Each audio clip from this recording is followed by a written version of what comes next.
kecil-kecilan ya, kamu lihatnya di handphone juga gimana? Dia kalau di handphone kecil lah. Lihatnya di laptop ya, supaya kelihatan. Baik ya.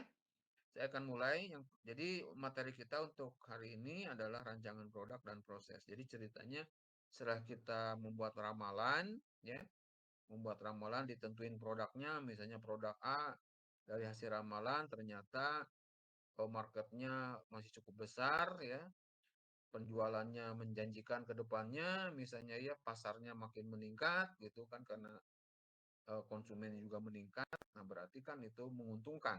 Nah, oleh karena itu lanjut dengan rancangan produk. Nah, kemudian nanti setelah produknya dirancang, lalu diprosesnya ya supaya eh, langkah-langkah untuk mendapatkan outputnya bisa diketahui dengan baik ya.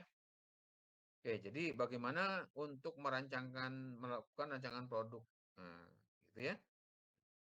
Nah, kalau sebentar ini. Ini kan ada perencanaan produksi ya, saya mau membuat perencanaan produksi ini ya.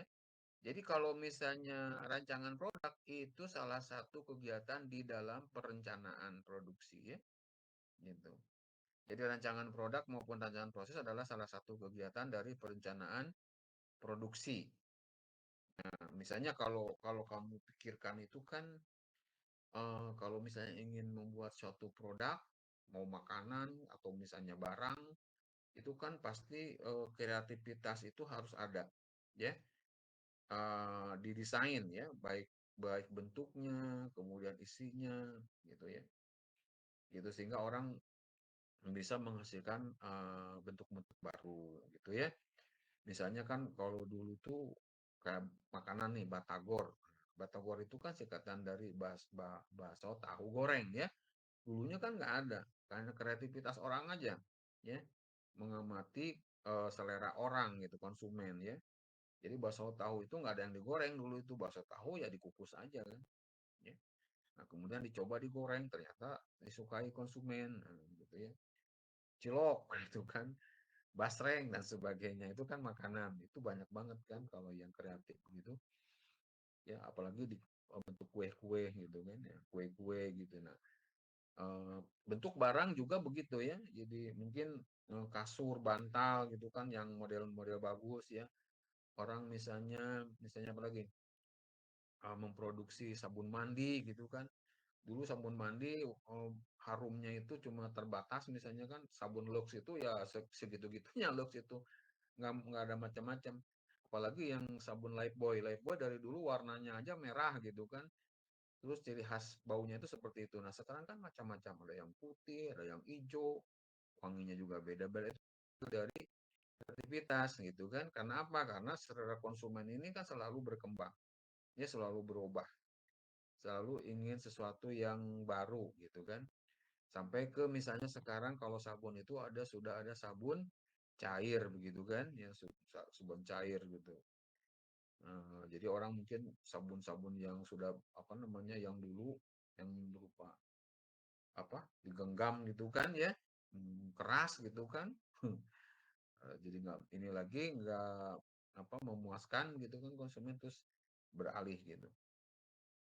Nah itu melalui suatu perencanaan produksi. Nah diantaranya dengan rancangan produk tadi ya, dari bentuknya ya kan, dari warnanya, dari isinya ya kan, mungkin dari kalau sabun kayak gitu warna harumnya gitu kan, wangi apa gitu, buah-buahan, wangi bunga-bungaan dan sebagainya. Itu didesain, ya. Oke, oke ya. Ini jadi saya bacain dulu nih. Ya, tunjukkan ada 5 ya kegiatan di dalam perencanaan produksi, ya. Misalnya untuk produk ya atau barang di sini kan barang dan jasa lah ya. Jadi yang harus dijawab itu adalah yang pertama itu apa yang akan diproduksi. Jadi apa produk apa? Misalnya tadi saya bilang apa makanan gitu kan atau barang dan sepatu, misalnya sabun dan seterusnya. Nah, apakah produk lama yang perlu diperbaiki atau bikin produk baru?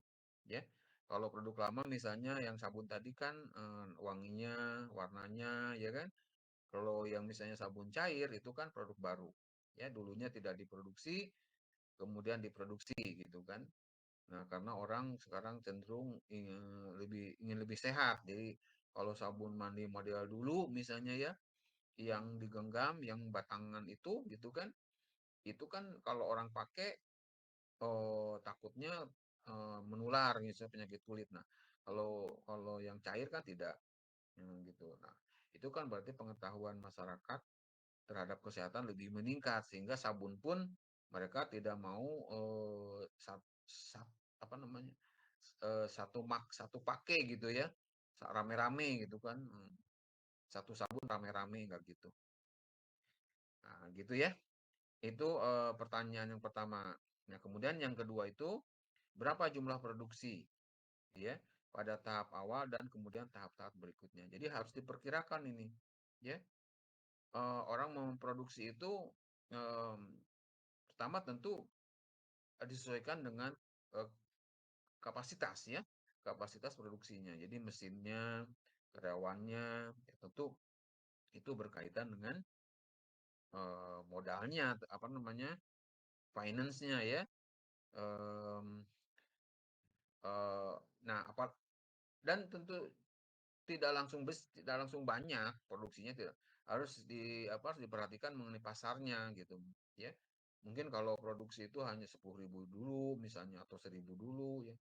Kalau misalnya bikin apa eh, makanan itu tidak mungkin hanya untuk 100 orang, 50 orang, jadi jangan langsung banyak.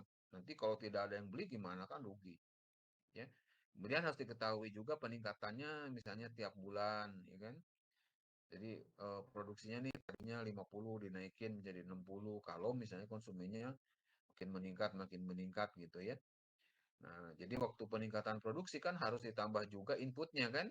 Ini kalau awalnya 50, kalau mau jadi nantinya 100 harus ditambah peralatannya, tenaga kerjanya dan sebagainya. Ya. Nah, itu tentu harus dihitung.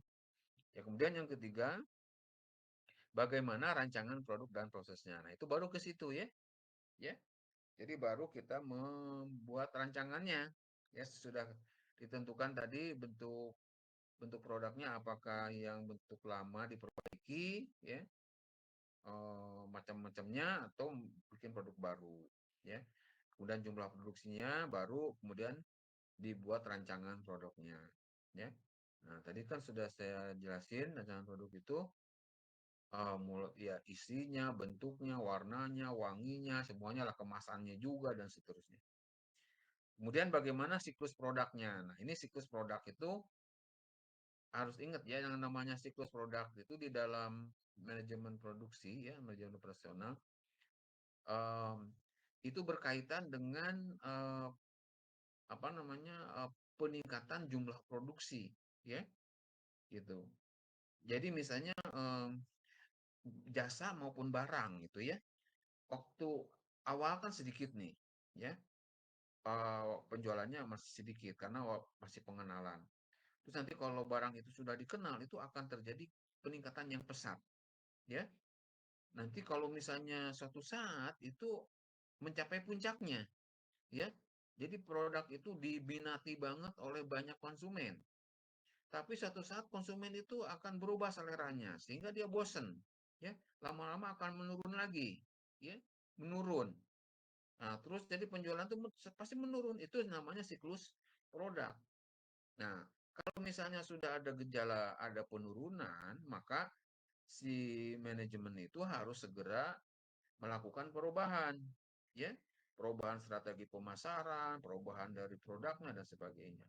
Kan coba Anda lihat banyak restoran atau misalnya yang jual makanan, pertamanya tidak dikenal. Begitu keluar ada yang beli, terus makin lama, makin ramai, akhirnya menurun. Oh, kalau di Margonda itu kan ada bakso bujangan. Saya lihat itu sampai penuh gitu kan orang ngantri ya. Lama-lama kosong, hilang gitu. Ada saingan baru. Nah, makanya si manajemen yang punya bakso bujangan itu harus berubah strategi gitu kan supaya konsumennya balik lagi gitu ya. gitu ya. Kalau konsumen kan seleranya cepat berubah. Nah, itu siklus produk ya. Jadi siklus produk itu harus diperhatikan itu supaya nanti tidak kehilangan konsumen. Nah, kemudian yang kelima, bagaimana strategi pengenalan dan pengembangan produk baru. Jadi kalau produknya baru, konsumen belum tahu, nah bagaimana cara strategi memperkenalkannya, ya, gitu. Atau misalnya kan ada tuh biasanya orang yang memberikan sampel-sampel gitu kan ya ke orang-orang yang di mana yang masuk ke mana ke mall-mall dikasih gitu kan ya. Nah, itu produk baru atau misalnya di kampus-kampus dikasihin gitu kan gratis gitu ya. Nah, itu kan bisa seperti itu atau misalnya dengan promosi gitu kan bisa ya kan atau dengan misalnya numpang jual misalnya beli rinso terus di situ ditempelin ada produk barunya dari Unilever misalnya yang lain kayak gitu ya. Nah, seperti itu ya. Nanti pengembangan produk barunya ya. Jadi kalau produk baru itu sudah dikenal, sudah kelihatan dari peningkatan penjualannya, nah bagaimana pengembangannya gitu ya. Seperti tadi juga memperhatikan siklus produknya ya, jangan sampai nanti begitu penjualannya menurun itu tidak ada perubahan ya, tidak ada pengembangan ya. Ya seperti tadi saya contohkan lah, kalau Lifebuoy itu warnanya merah begitu terus itu hilang nanti karena apa? Karena yang beli itu hanya yang loyal-loyal aja ya. Ya, sedangkan orang kan pengen yang baru, sesuatu yang baru lah. Ya. Karena kalau yang namanya consumer goods itu kan persaingannya kuat ya. Jadi produsennya banyak gitu. Oke ya. Nah, eh, untuk produk yang ingin dihasilkan ya, eh, kalau yang produk baru ataupun produk lama bisa melalui proses yang namanya R&D, Research and Development, penelitian dan pengembangan. Jadi kalau di perusahaan besar itu ada divisi R&D, nah, gitu ya. Nah, tentu ini orang bekerja di kalau untuk produknya bekerja di laboratorium gitu kan ya. Jadi ada produksi-produksi percontohannya gitu ya. Ini ada yang mau masuk atau gimana ini? Alah ini baru mau masuk ini. Ya sudah datang ya. Oke, kita kembali ke sini ya. Oke, jadi itu riset development ya. Hmm. Em, nah, untuk penelitian yang berkaitan dengan produk itu tentu saja kalau di dalam bisnis itu eh, tujuannya adalah untuk mendapatkan keuntungan ya, keuntungan yang lebih baik. Jadi eh, R&D itu diadakan di suatu perusahaan itu untuk mendapatkan tadi keuntungan yang lebih baik. Seperti yang saya katakan tadi lah, siklus produk. Jadi produk baik barang maupun jasa itu kan punya life cycle ya, siklus siklus hidupnya. Nah, itu bagian orang penelitian dan pengembangan ya supaya tidak terjadi penurunan penjualan ya. Nah, jadi pengembangan seperti itu. Oke, itu. Kemudian eh, untuk riset development sendiri itu bisa untuk penelitian terhadap produk lama ya. Produk lama, produk yang sudah ada tapi ditingkatkan mutunya ya. Tadi seperti yang saya contohkan ya, kalau sabun itu wanginya, bentuknya, warnanya, mungkin beratnya ya dan sebagainya ya. Nanti wujudnya juga misalnya yang dari padat menjadi cair gitu kan ya. Nah, ini penelitian terhadap produk lama itu bisa misalnya eh, untuk meningkatkan kualitas dan juga misalnya untuk mendapatkan biaya yang lebih rendah ya. Jadi penelitian terhadap produk lama itu bisa untuk meningkatkan kualitas seperti yang saya contohkan tadi, atau untuk mencari cara memproduksi yang lebih murah, ya, sehingga harganya bisa lebih murah. Kan konsumen juga selain memilih tadi ya, kalau apa namanya dari bentuk dan sebagainya, juga mungkin dari harganya ya. Mungkin harga itu nomor pertama gitu ya. Ya, kalau misalnya suatu perusahaan bisa menghasilkan barang dengan kualitas yang lebih baik tapi biaya lebih murah, mungkin konsumen akan memilih itu ya. Gitu ya. Misalnya sabun cair gitu kan, oh ternyata lebih murah daripada sabun padat gitu kan. Kalau sabun padat mungkin sebulan butuh berapa, nah kalau sabun cair cuma sebotol bisa rame-rame, hemat, wangi gitu kan, terus ya pokoknya nyaman lah. Nah mungkin itu bisa bisa menjadi itu ya, tapi itu mungkin bisa jadi produk baru gitu kan, kalau kalau bentuknya beda. Kalau masih padat tapi berbeda, berarti dicari mungkin bahan yang lebih murah, cara ininya ya, cara prosesnya gitu. Nah itu salah satu contoh aja lah, yang mungkin yang lain banyak banget gitu ya. Oke, jadi itu ya. Jadi yang pertama, kegiatan R&D itu penelitian terhadap produk lama untuk meningkatkan mutu atau dapat diproduksi dengan biaya lebih rendah. Kemudian yang kedua, penelitian terhadap produk baru yang mungkin dapat diproduksi. Mungkin dapat diproduksi itu apa maksudnya? Ya tentu sesuai dengan teknologi yang dimiliki perusahaan itu, mesin-mesinnya yang ada, kemudian juga dengan konsumennya. Jadi produk baru itu juga harus diketahui konsumennya ada enggak, marketnya ada enggak gitu kan. Ya. Nah, sedangkan untuk ini tujuan dari R&D ya. Ini ada 3 jenis ya. Untuk tujuan komersial artinya kalau R&D di perusahaan itu pasti tujuannya komersial. Kalau R&D di pemerintahan, di perusahaan-perusahaan pemerintahan atau di kegiatan jasa pemerintah di pemerintah itu tidak seperti ini. Yang kita bahas adalah di perusahaan-perusahaan yang mencari keuntungan gitu ya, tujuan komersial. Nah, yang pertama itu yang ditelitinya adalah penelitian produk ya. Jadi kegiatan R&D itu pertama meneliti produk ya. Nah, jadi seperti tadi yang saya jelasin ya, bisa dari produk itu bentuknya, isi dari produk itu ya, kontennya, ya, komposisi produknya dan sebagainya lah. Itu hubungan dengan produknya, nah, baik barang maupun jasa. Kemudian yang kedua penelitian prosesnya. Nah, ini proses itu membuat produk tadi ya, dari input jadi output. Nah, bagaimana prosesnya? Ya, tentu harus satu penelitian. Nah, tentu kalau proses yang diharapkan adalah uh, yang berbiaya rendah begitu ya, dan teknologinya dikuasai gitu ya. Kemudian yang ketiga itu penelitian manajemen services ya, itu pelayanan berkaitan dengan uh, uh, manajemen ya, manajemen pelayanannya, manajemen servicesnya. Nah, karena kalau misalnya di perusahaan itu kan uh, bukan hanya diteliti produk dan proses, tapi bagaimana misalnya produk ini apa uh, dipasarkan ya, apalagi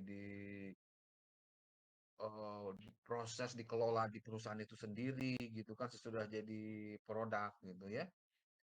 um, ya seperti tadi lah, seperti promosi itu bagian dari manajemen spesies, atau misalnya pelayanan customer gitu kan ya, hotline service misalnya ya. Jadi kalau ada keluhan-keluhan konsumen itu bagaimana menampungnya gitu. Oke ya, kira itu um, 3 kegiatan. Nah, ini bisa ini kan ya. Jadi kalau misalnya penelitian produk ini jelas ya. Tadi saya jelaskan proses, dan itu asalnya berkaitan dengan pengembangan. Nah, ya, gitu. Jadi ini berkaitan dengan bagaimana si manajer itu membuat keputusan-keputusan untuk supaya produk yang dibikinnya itu menjadi lebih bisa diterima oleh konsumen, ya pemasarannya bisa lebih luas gitu ya, penjualan terus meningkat. Nah itu harus ada penelitian ya, termasuk di situ antara lain kepuasan konsumen ya, ya kepuasan konsumen terhadap pelayanan jasa atau misalnya kualitas barang ya gitu. Kemudian berkaitan dengan eh, pelaksanaan riset developmentnya ya. Jadi ini tahap-tahap yang dilakukan yang pertama ini untuk tadi ya untuk penyelesaian produk proses gitu ya gitu maupun penelitian. Jadi ini tahap-tahapnya. Jadi pertama itu konsep ya. Jadi menciptakan ide-ide. Jadi yang tadi yang saya katakan untuk memperbaiki produk lama misalnya itu kan melalui meeting-meeting ya, rapat-rapat, pertemuan-pertemuan itu di satu kelompok lah di riset development itu ya. Jadi yang berkaitan dengan produk tadi ya, bentuknya, warnanya, wanginya dan sebagainya lah, komposisi bahannya dan sebagainya gitu. Nah, itu kan kalau ngomong produk itu macam-macam itu kan. Jadi kalau yang tadi saya contohkan hanya sabun, bisa saja obat-obatan ya yang di bidang farmasi gitu kan, kendaraan, otomotif, elektronika dan sebagainya. Nah, itu kan melalui konsep dulu ya. Kalau di otomotif mungkin ada mobil konsep gitu kan ya. Jadi sebelum mobil itu diproduksi banyak, itu ada mobil konsep dulu yang nanti diperkenalkan ke konsumen bentuknya seperti ini, misalnya mobil listrik gitu kan. Jadi ada mobil konsep dulu. Ini konsep ini tahap penciptaan ide-ide. Nah, ide-ide itu dituangkan nanti dalam bentuk produk diterapkan ke dalam produk tadi. Dan yang kedua definisi. Nah, ini mulai tahap penyusunan spesifikasi tugas dan skema kegiatan riset development ya. Itu nanti nah ini tentu berkaitan dengan apa namanya hardware-nya, software-nya, brainware-nya gitu kan ya. Nah, baru yang ketiga itu pelaksanaannya ya, penelitian dan pengembangan itu realisasinya. Jadi pertama konseptualisasi konsep ya, pendefinisian nanti ya, tugas-tugas apa harus dirincikan tugas-tugas yang akan berkaitan dengan tadi apa namanya mewujudkan dari ide tadi ya. Oke. Nah, kemudian untuk riset development di perusahaan-perusahaan itu dilakukan berdasarkan kebutuhan dalam sistem operasi dan produksi yang meliputi. Nah, ini jadi maksudnya ruang lingkupnya ya, ruang lingkup riset development itu selain tadi kegiatannya, nah itu juga berkaitan dengan standarisasi ya, gitu. Jadi kalau standarisasi tentu berhubungan dengan apa? Misalnya eh, spesifikasi produk, gitu ya. Jadi yang menentukan eh, apa kalau produk itu misalnya ukurannya ya, dimensinya, panjangnya dan sebagainya itu adalah riset development. Nah, tentu mengacu kepada standar yang berlaku di industri ya. Kalau di Indonesia ada standar misalnya apa eh, standar industri Indonesia misalnya SI gitu kan, internasional juga. Nah itu bagian di riset development. Kemudian bahan mentahnya ya, bahan mentah itu untuk memproduksi satu barang itu juga harus ditentukan ya kadar bahan mentahnya, kualitasnya. Jadi jangan tidak ada standarnya gitu kan. Kalau misalnya pengen pabrik kopi nih, kopi yang bagus misalnya, maka bahan baku kopinya itu misalnya tingkat tingkat apa namanya tingkat keasamannya, tingkat kekeringannya dan sebagainya gitulah ya. Itu bagian maupun untuk proses produksinya ya, itu sudah distandarisasi. Nah, itu perlu ya karena kan itu berkaitan dengan kualitas ya, kualitas dari barang yang dijual ke konsumen. Kan kalau misalnya barang-barang yang sudah tertentu ya, spesifikasinya tuh harus jelas, misalnya kayak ban gitu kan, ban ban mobil itu kan udah jelas itu ya. Oh, diameternya, ya, ketebalannya, bahannya, semuanya sudah distandarisasi, tidak sembarangan. Dan yang kedua, simplifikasi dan spesialisasi. Nah, ini berkaitan dengan kegiatan yang berhubungan dengan produksi, ya. Jadi penyederhanaan eh, di dalam kegiatan eh, yang berhubungan dengan produksi, baik dari mulai pengadaan bahan baku, proses di dalam pabrik, kemudian penanganan produk yang sudah jadi, ya, dan hubungan manajemen, ya, hubungan karyawan, orang-orang yang ada di dalam pabrik itu, ya, gitu. Jadi jangan sampai kalau istilah itu kan birokratis, itu kan bertele-tele. Di perusahaan tidak seperti itu, ya.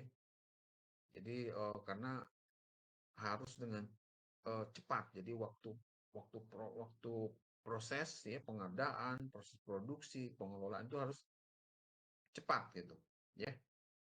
Oleh karena itu harus eh, dibikin ya, disimplifikasi. Nah, tentu ini bagian dari tugas research development. Ya. Kemudian untuk menentukan jumlah produk. Kalau tadi kan untuk menentukan produk apa ya,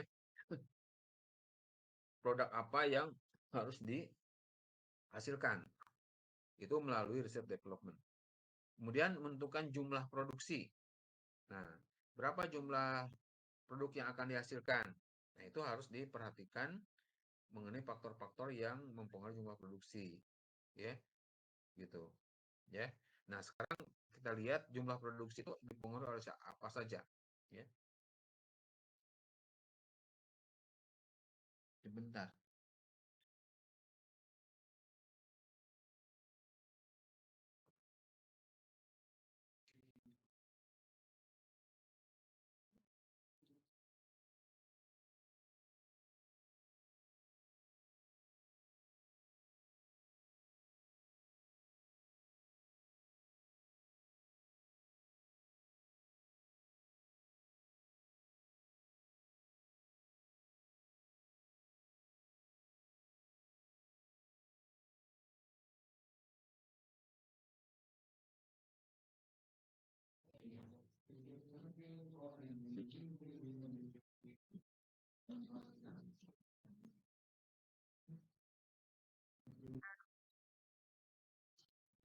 Oke, sudah ya. Kembali lagi ke materi kita. Ini sudah terlihat layar screen-nya? Sudah, Pak. Pasti? Sudah ya. Nah, nanti ini materi ini akan saya upload di WA, tapi kan harus saya jelasin dulu supaya nanti kalau seandainya ada pertanyaan yang berkaitan dengan materi ini, baik di UU maupun di UTS, ya kamu bisa menjelaskan dengan baik ya. Gitu ya, yang penting itulah. Sekarang mengenai jumlah produksi ya. Jadi jumlah produksi di suatu pabrik ya. em, ini pertama itu ketersediaan bahan baku ya. Em, jadi kalau misalnya bahan baku itu tentu dengan sumbernya ya. Em, ya kalau bahan bakunya dari luar negeri ya pasti lebih susah pengadaannya ya. Jadi kalau di dalam negeri di mana misalnya. Ya oleh karena itu harus dipikirkan juga lokasi pabrik itu. Jadi kalau pabrik ini apakah harus dekat ke bahan baku atau misalnya tidak perlu gitu ya. Nah, jadi eh, jangan sampai nanti produksi udah berjalan kekurangan bahan baku ya, apalagi kalau bahan bakunya tadi saya katakan diimpor ya. Jadi memang harus diperhitungkan itu ya ketersediaan bahan baku itu. Yang kedua itu kapasitas mesin yang dimiliki. Ya tentu berkaitan dengan investasinya tentu saja ya. berapa mesin yang dimiliki ya, sehingga diketahui ya. Kalau satu mesin 24 jam sekian ribu unit, nah perlu berapa unit gitu kan untuk memproduksi itu. Kalau bisanya kebelinya misalnya cuma 2 mesin, ya berarti dihitung aja ya. Jadi tidak bisa misalnya produksi banyak-banyak gitu karena nanti butuh mesinnya banyak. Nah, sedangkan mesinnya mahal gitu kan. Nah, sedangkan kan kalau membangun ya berinvestasi di apa produksi di perusahaan itu kan banyak misalnya gitu. Duitnya juga terbatas. Jadi banyak yang diperlukan, banyak yang harus diadakan ya bukan hanya mesin kan ya, tapi juga bangunannya ya, tanahnya harus di harus diadain gitu kan. Kalau tanahnya cuma sekian ratus meter, tanahnya kan harus berhektar-hektar. Terus dibikin bangunannya, baru diisi mesinnya kan. Ya. Nanti kalau sudah mesinnya ada, tenaga kerjanya gimana gitu kan. Tadi bahan baku udah kan mesin, kemudian tenaga kerja, nah, kemudian tingkat permintaan, ya. Jadi kalaupun misalnya bahan baku udah oke, mesin oke, tenaga kerja oke, tapi bagaimana permintaannya? Ya, permintaannya apakah di awal itu masih berapa, misalnya masih kecil, nanti bagaimana pengembangannya gitu ya. Jadi jumlah produksi di awal berapa, nanti jumlah produksi berikutnya berapa. Nah, itu tergantung kepada tingkat permintaannya, ya jumlah konsumennya. Dan yang kelima, ketersediaan faktor produksi lain. Misalnya apa faktor produksi lain? Misalnya energi ya. Kalau perusahaan itu digerakkan dengan listrik kan harus suplai listrik kan harus tersedia di situ ya. Suplai listrik, air misalnya. Kalau misalnya perusahaan itu memproduksi barang perlu air ya harus ada sumber air ya. Tapi air itu bukan bahan baku gitu kan. Ya kalau aqua ya bahan baku mungkinnya kalau pabrik aqua itu airnya bahan baku gitu kan. Tapi kalau untuk yang lain misalnya airnya ya hanya sebagai bahan penolongnya misalnya ya. Ya atau paling tidak air itu kan untuk keperluan oh, toilet ya cuci-cuci gitu kan ya. Perlu kan air kan ya. Artinya harus ada aliran pam lah paling tidak kan. Atau sumber air di bor di tanah dan sebagainya. Ya kalau misalnya hotel, nah, hotel kan itu utama itu air itu kan ya. Walaupun bukan bahan baku, tapi di dalam jasa hotel itu air itu utama. Jadi kalau hotelnya nggak ada airnya, siapa yang mau tidur di situ kan? Nggak bisa cebok-cebok gimana? Ya. Rumah sakit juga begitu kan, perlu air yang banyak gitu. Ya. Gunadarma juga kan perlu air gitu ya. Ada apa gitu? Perlu air kan, kamar mandinya, gitu, ya, apa toiletnya. Oke, jadi untuk ketersediaan faktor produksi lainnya, kamu mungkin bisa bayangkan yang lainnya ya. Nah, kemudian untuk menentukan jumlah produksi secara hitung-hitungannya, ya, jadi hitung-hitungannya berarti ngitung pakai rumus itu ada 3. Yang pertama menggunakan pendekatan ekonomi mikro. Jadi nanti rumusnya MC sama dengan MR. Ya, awas. Saya mau tanya nih ya. Oh, jangan nggak tahu ini. Coba saya tanya di sini nih yang hadir di sini. Anggun dulu deh. Anggun, halo. Iya, Pak. Nah, nah, tadi kan kamu lihat di sini itu kan MC sama dengan MR. Nah, MC itu kependekan dari apa?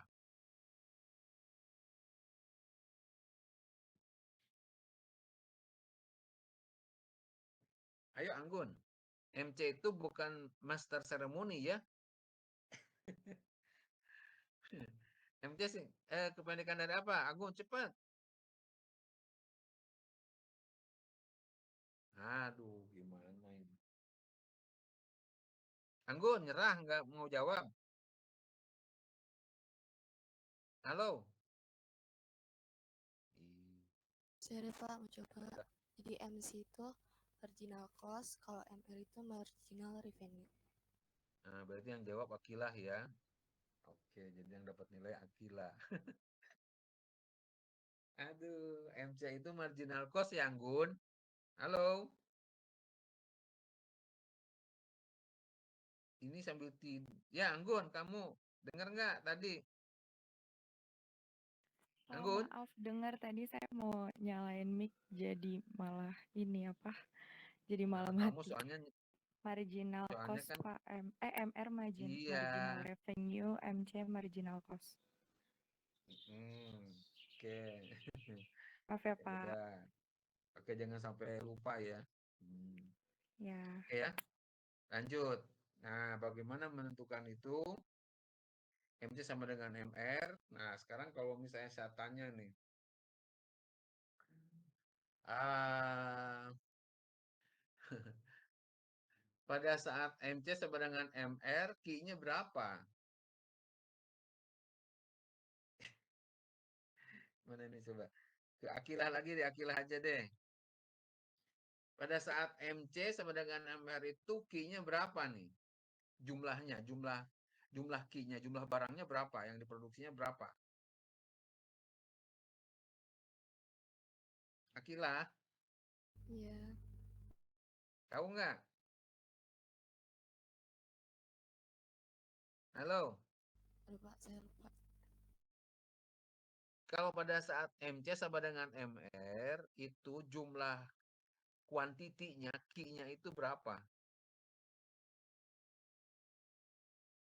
Ayo cepat, Akilah.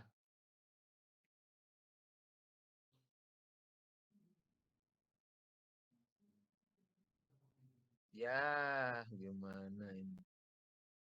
Yang lain mana yang lain? Wah, ekonomi mikronya gimana ini? Belajar ekonomi mikro udah lulus pada Akilah, halo. Tahu nggak? Akilah, jangan. Iya. Iya, tahu nggak?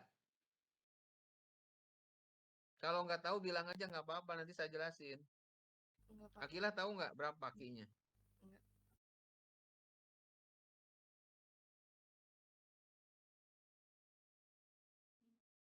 Atau kamu cari di Google deh, coba MC sama dengan MR, Q-nya berapa? Udah cari di Google, Berlian Ziskia.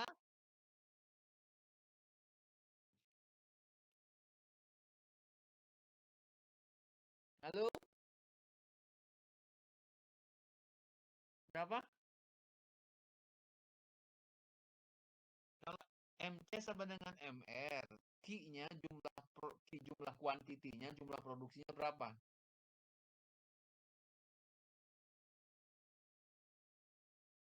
Itu kan papaya. Berlian jawab. Tahu nggak jawabannya?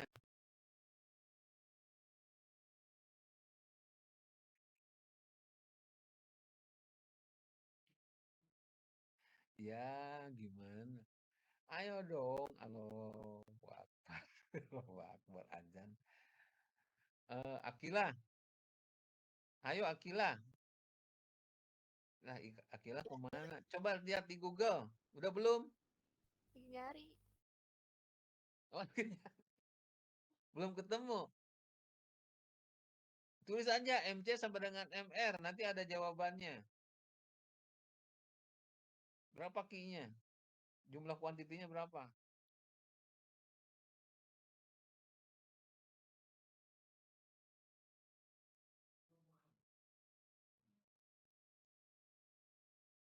Ini kan banyak, ini ada 23 ini ya nongkrong di sini. Halo, sudah ada yang punya jawaban? Wah, pepaya, pepaya.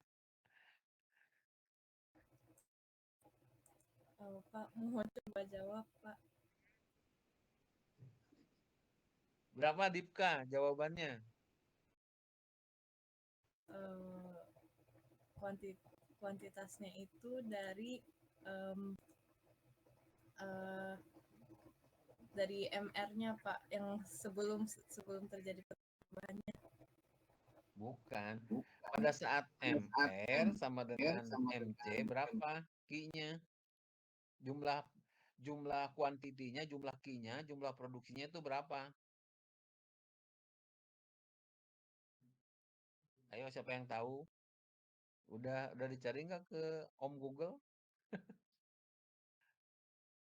Ya sudah. Oke, saya jelasin ya. Ya udahlah nanti waktu kita ketemu di kelas nanti saya jelasin. Pada saat MC sama dengan MR itu Q-nya itu maksimum, ya. Q-nya itu maksimum. Gitu ya. Jadi pada saat MC sama dengan MR itu Q-nya maksimum. Jumlah produksinya itu maksimum. Ya.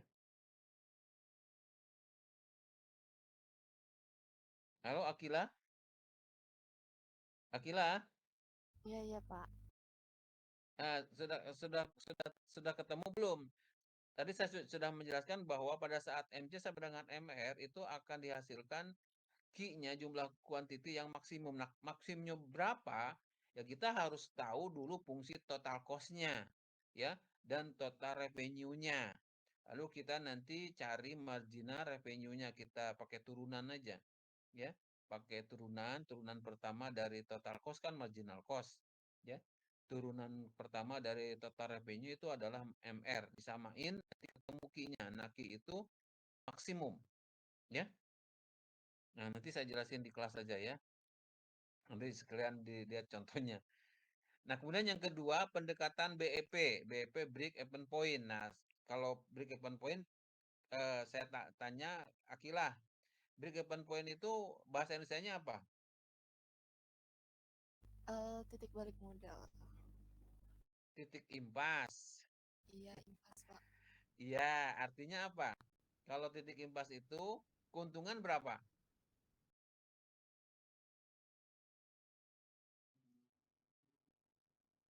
Hah? Kalau titik impas itu keuntungannya udah ada belum? Belum ada, Pak. Belum ada. Belum ada lah. Jadi keuntungan itu sama dengan nol. Ya, kalau profit, keuntungan itu kan sama dengan TR dikurangi TC. Total revenue dikurangi total cost. Ya, jadi kalau titik balik itu total revenue sama dengan total cost. Jadi yang dikeluarin itu baru ketutup sama biayanya, total biayanya baru ketutup sama penerimaannya kan. Ya, jadi total biaya sama dengan total penerimaan. Gitu ya. Gitu. Jadi balik modal lah kalau istilah awamnya kan, baru balik modal. Gitu. Nah, jadi keuntungannya belum ada nol, ya. Keuntungannya itu nol. Jadi di situ terjadi TR sama dengan TC. Nah, nanti kita cari pada Q berapa TR sama dengan TC itu. Gimana cara ngitungnya ya? Kita harus punya persamaan untuk TR-nya, ya, fungsi TR-nya, fungsi total revenue-nya sama fungsi TC-nya, ya.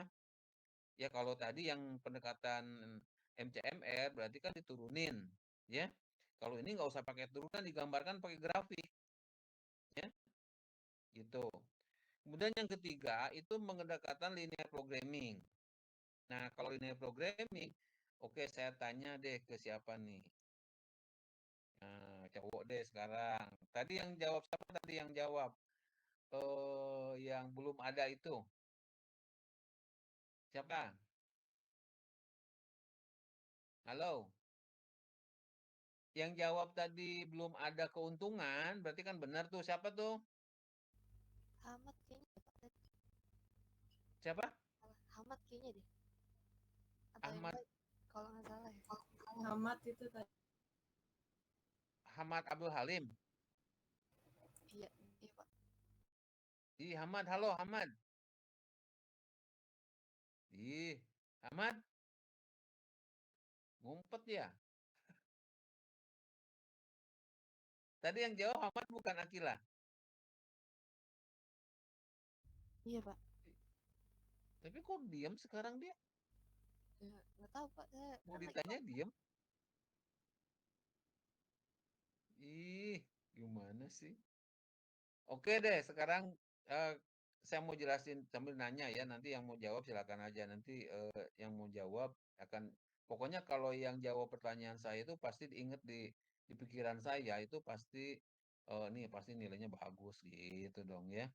Nah, paling kan nanti kan ada nilai-nilai yang perlu saya tambahkan gitu loh.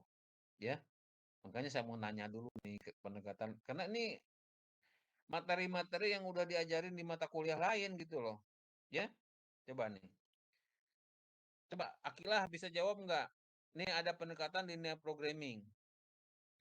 Yang kamu pelajari di mana? Di mata kuliah apa linear programming nih?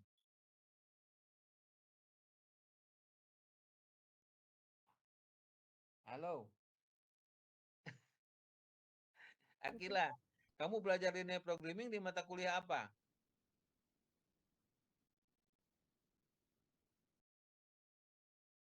Ih, nggak ada yang jawab. Halo, Yang lain kali tahu, Pak. kamu nggak tahu? Erina Rizky mana Erina Rizky? Dengar nggak pertanyaan saya?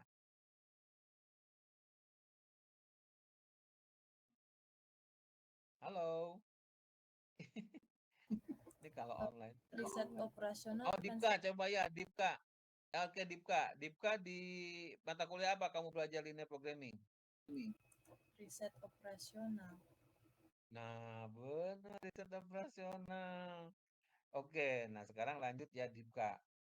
Nah, di dalam riset operasional kamu belajar linear programming. Nah, di dalam linear programming untuk menentukan solusinya, solusi optimal, ya, itu ada dua fungsi yang harus diketahui. Yang pertama fungsi apa?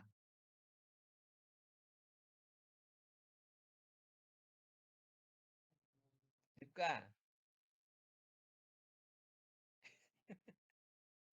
ada dua fungsi. Fungsi apa? Siapa yang tahu? Ini biasanya jawab aja nih, biasanya nih Ahmad ini. Dipka, kamu tahu nggak? Di dalam linear programming itu supaya dapat solusi optimalnya, ya.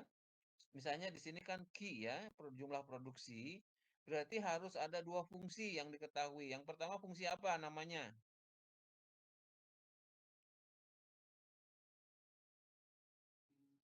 Ayo, kalau bisa jawab dikasih. Fungsi tujuan dan fungsi kendala. Wih, 100 itu. Betul itu, fungsi tujuan dan fungsi kendala. Betul. Jadi kalau tidak ada fungsi tujuan dan fungsi kendalanya, tidak akan dapat dicari solusi optimalnya. Nah, sekarang tanya lagi nih, bagaimana cara mendapatkan solusi optimal kalau kita sudah tahu fungsi tujuan dan fungsi kendala? Ada dua metode. Metode yang pertama, metode apa?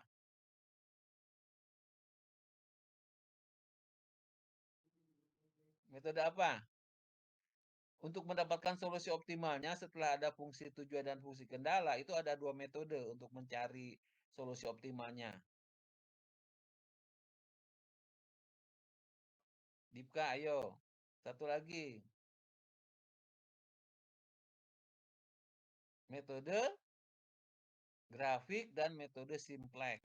Benar nggak, Dipka? Dipka? Iya, Iya. Jadi kalau kamu belajar riset operasional untuk menyelesaikan masalah linear programming itu untuk mendapatkan solusi optimal, kita kan harus punya fungsi tujuan sama fungsi kendala. Kalau sudah ada itu, solusi optimalnya itu bisa diselesaikan dengan metode grafik atau metode simplex, ya. Nah, kalau metode grafik itu digunakan kalau X-nya yang mau kita cari hanya dua, X1, X2, gitu. Itu variabel keputusannya, ya. Kalau misalnya variabel keputusannya lebih dari dua, misalnya X1, X2, X3, nah itu pakai simplex. Nah, kalau dihubungkan dengan produksi, nanti bisa barang A, barang B, barang C. Barang A misalnya Q1, barang B Q2, barang C Q3. Nanti kita bisa cari itu. Kalau barangnya lebih dari dua, ada 3 barang, berarti harus selesainya dengan simplex. Kalau cuma 2 barang doang, itu cukup dengan metode grafik, ya. Tapi sebaiknya menyelesaikan linear programming itu pakai simplex, ya, baik untuk 2 barang, 3 barang, dan selanjutnya. Kenapa? Karena hasil analisisnya itu lebih banyak, ya, gitu ya. Oke. Oke, lanjut ke sini lagi, ya. Nah, ini mengenai 3 pendekatan. Ini berapa? Oke. Nah, untuk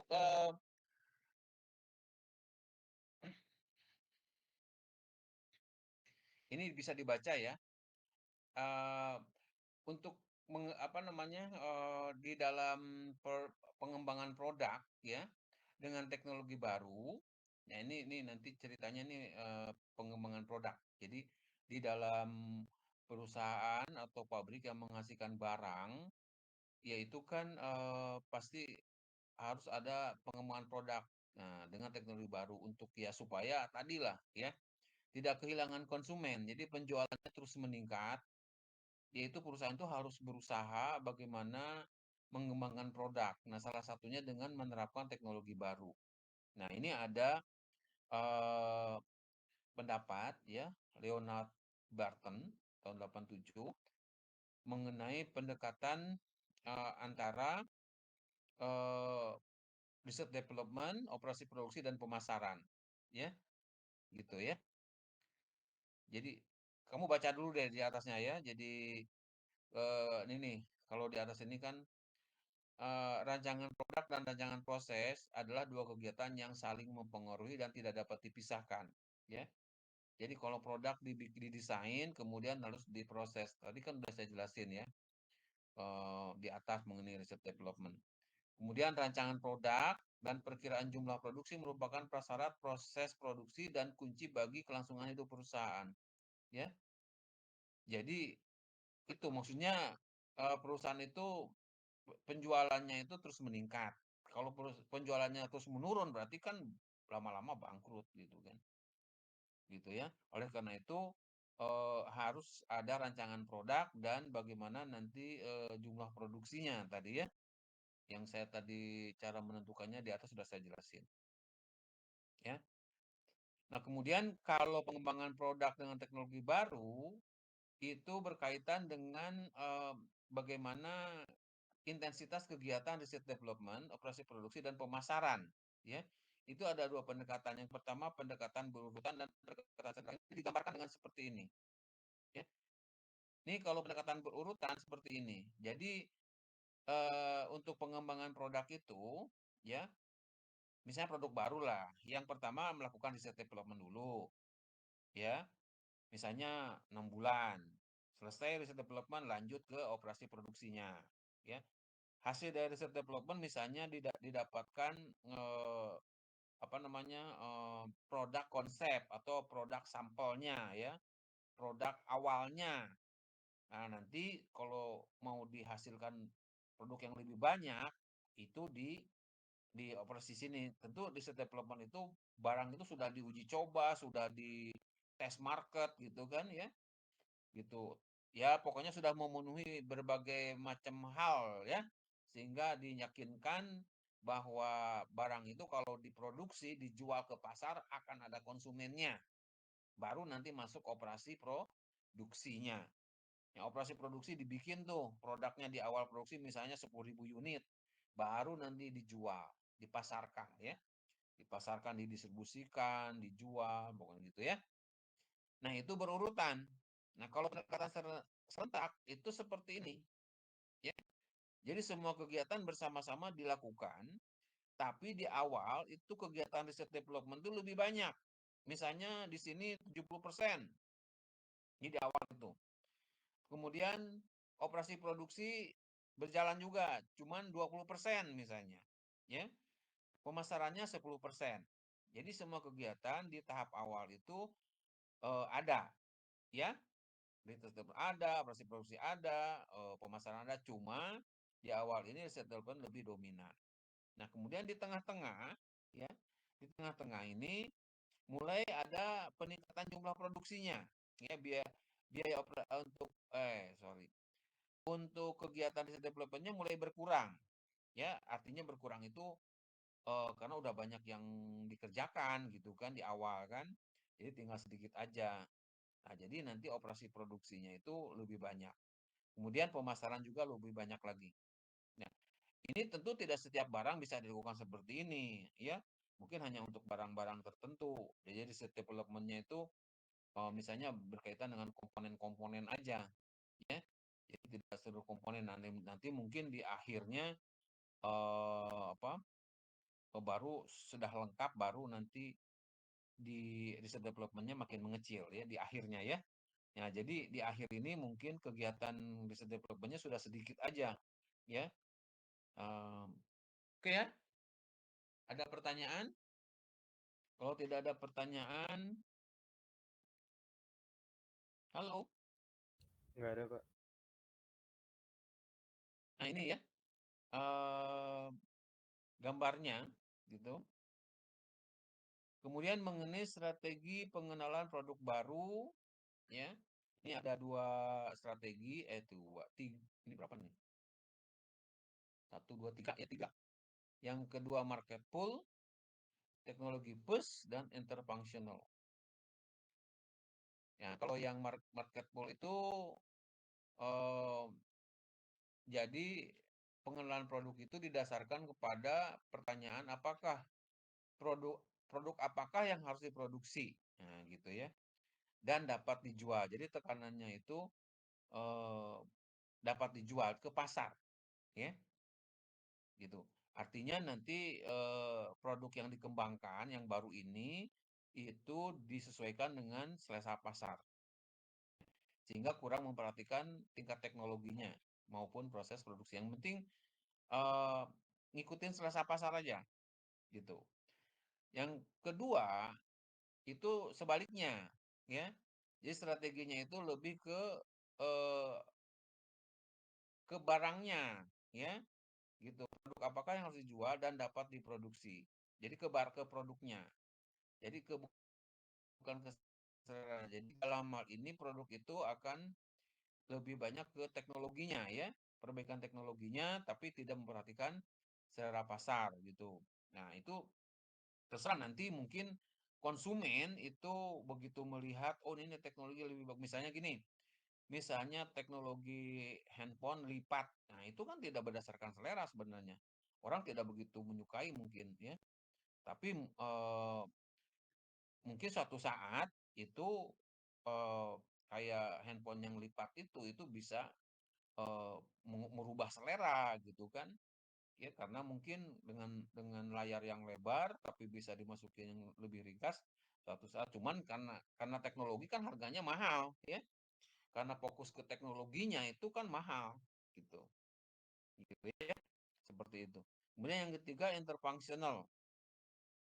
Nah, ini perlu kerjasama antara tadi, ya, riset development, riset produksi, pemasaran dan lainnya, gitu. Jadi produksi baru ini dihasilkan bukan hanya berdasarkan selera pasar, ya juga dengan perbaikan teknologi juga. Jadi gabungannya ya.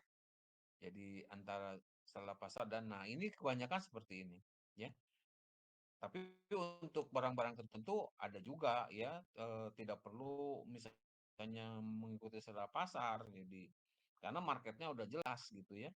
Jadi kalau produk-produk untuk barang-barang yang mahal itu ya teknologinya ya, misalnya mobil mewah gitu kan, itu udah marketnya udah tertentu gitu kan, jadi tidak perlu selera, yang penting teknologinya bagus, pasti ada pasarnya gitu ya. Ya itu untuk proses produk baru, kemudian ini proses pengembangannya ya. Nah itu ya dibaca aja yang ini. Saya kira untuk hari ini dulu ya, cukup. Saya kira itu untuk desain produk dan desain proses. Terakhir ini kan mengenai proses pengembangan produk baru ya. Ini dibaca saja ya. Gampang, nggak usah dijelasin juga pasti ngerti. Oke, saya langsung absen aja ya. Oke, saya absen. Mau absen sekarang atau kapan? Sekarang, Pak. Oh iya, sekarang bagus ya, gitulah.